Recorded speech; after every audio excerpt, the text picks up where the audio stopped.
நினைக்கிறீங்க. நம்ம சேனலில் சப்ஸ்கிரைப் பண்ணி வச்சுக்கோங்க பூ. அப்போ தான் நான் போகிற வீடியோலாம் உங்களுக்கு உடனே வரும். இனிமேல் நீங்கள் சப்ஸ்கிரைப் பண்ணுவீங்கன்னு நான் நம்புகிறேன் பூ. வாங்க இப்போ நம்ம வீடியோக்குள்ளே போகலாம். உன் புருஷனே வந்துட்டாருமா.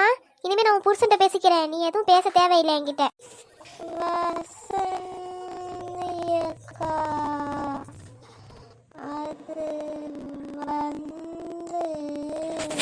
நான் தான் சொல்லிட்டேன்ல, நீ வாயவே திறக்க தேவையில்லை, நான் புருஷன்ட்ட பேசிக்கிறேன்னு. ஏ உமா, ஏ உமா, என்ன வசந்தி அக்கா இவ்வளோ தூரம்? என்ன உமாட்ட ஏதாவது பேசன்னு வந்தீங்களா?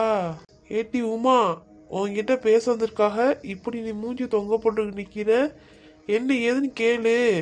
அவ என்ன கேட்கறது தம்பி, நீங்களே நியாயத்தை சொல்லுங்க. ராணி அக்கா மக நிச்சயத்துக்கு நின்றுக்கிட்டு இருந்தேன் தம்பி, ஆட்டோக்காரன் போனே எடுக்கலை. அப்போ உங்கள் பொண்டாட்டி உமா வந்தா. ஆட்டோக்காரன் எடுக்கலைன்னு சொல்லவும் அக்கா உங்கள் புருஷன் ஸ்கூட்டி இருக்கல அப்படின்னு சொன்னா, வேணாடி சொல்ல அதை எடுத்துகிட்டு என்ன ஏற்றிட்டு போய் ஆக்சிடென்ட் ஆகி வண்டி செம இதாகிடுச்சு தம்பி. அப்படியே நொறுங்கி அப்பளம் மாதிரி நொறுங்கி போச்சு. என் புருஷன் அந்த வண்டி இல்லாமல் வேலைக்கே போகிறதில்ல, என் வீட்டில் சாப்பாடே ஆக்குறதில்ல. இதுக்கு நீங்கள் தான் ஒரு பதில் சொல்லணும். ஏன்னா நீங்கள் உண்மையே பேசுவிய, நல்லா நியாயமாக நடந்துக்குவேன்னு சொல்லி தான் நான் உங்கள்கிட்ட கேட்குறேன். இல்லைன்னா நான் ஸ்ட்ரைட்டாக போலீஸ் ஸ்டேஷனுக்கே போயிருப்பேன். இந்த உமா குந்தாணி இவ்வளோ வேலை பார்த்துருக்காளா தம்பி?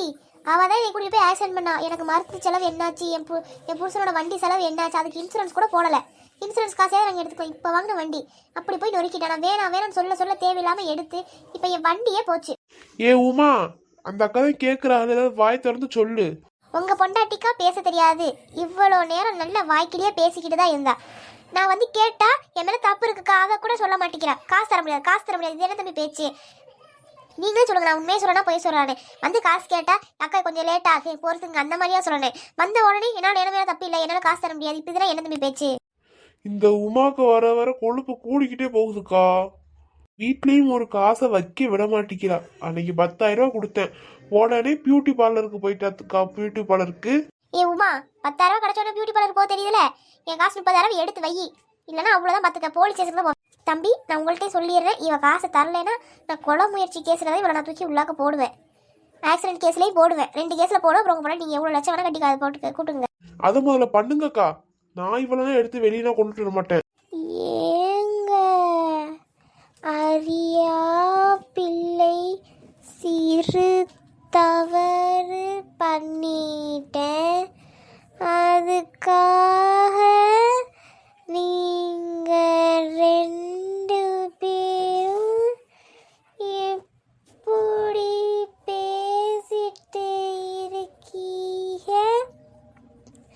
உங்க பொண்டாட்டின்னு கூட பார்க்காம நீங்க இந்த அக்காவுக்கு மேல பேசுறீங்க.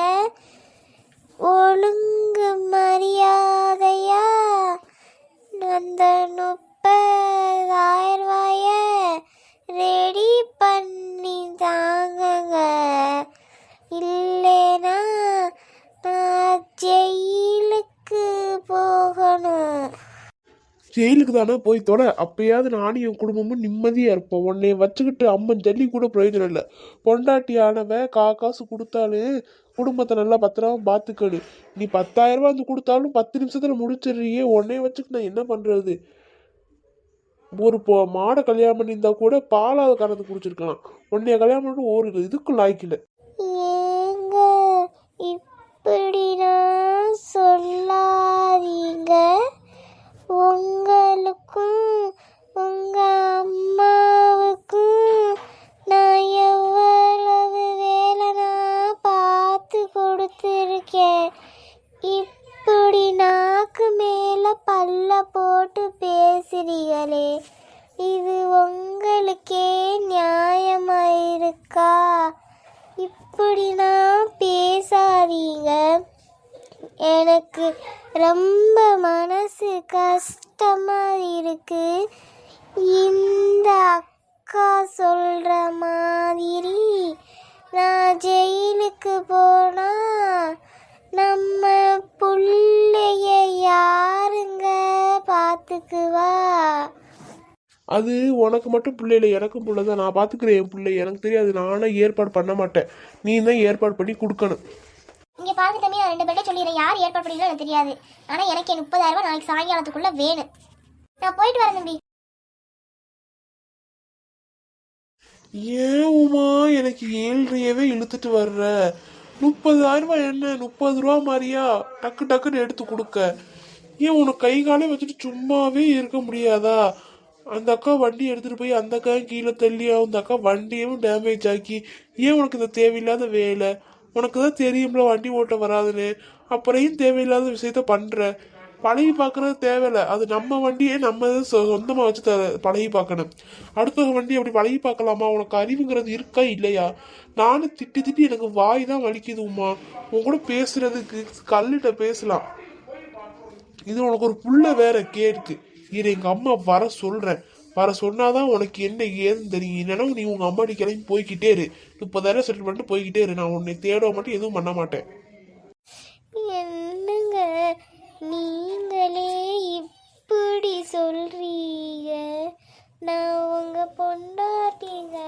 பொண்டாட்டியாவது போண்டாட்டியாவது கண்ணு முன்னாடி நிக்காதுன்னு சொல்லிட்டு எனக்கு கோவமா வருது. உமா எம்மாடிய மருமகளே, ஏங்க உங்க அம்மா வர்றாங்க. அவள்கிட்ட கேட்டா நம்ம சும்மா பேசிட்டு இருந்தோன்னு சொல்லுங்கங்க. இல்லைன்னா அவங்க பங்குக்கு ஏதாவது சொல்லி குடும்பத்துக்குள்ள சண்டைய மூட்டிடுவாங்க. அம்மா உள்ளாக்க வாங்க, அப்படியே உள்ளாக்க. இந்த வீடியோ உங்க எல்லாருக்கும் பிடிச்சிருக்குன்னு நம்புறேன். அப்படி பிடிச்சிருந்தா லைக் பண்ணி ஷேர் பண்ணி கமெண்ட் பண்ணுங்க. அதுக்கு முன்னாடி வீடியோ முடிக்கிறதுக்கு முன்னாடி இன்னைக்கு பர்த்டே விஷஸ் நான் பார்த்துருவோமா? கார்த்தி, ரவி, உமா, காவியா உங்க எல்லாருக்கும் இன்னைக்கு ஹாப்பி பர்த்டே பூ. ஏன் சார்பா நான் விஷ் பண்ணிட்டேன்.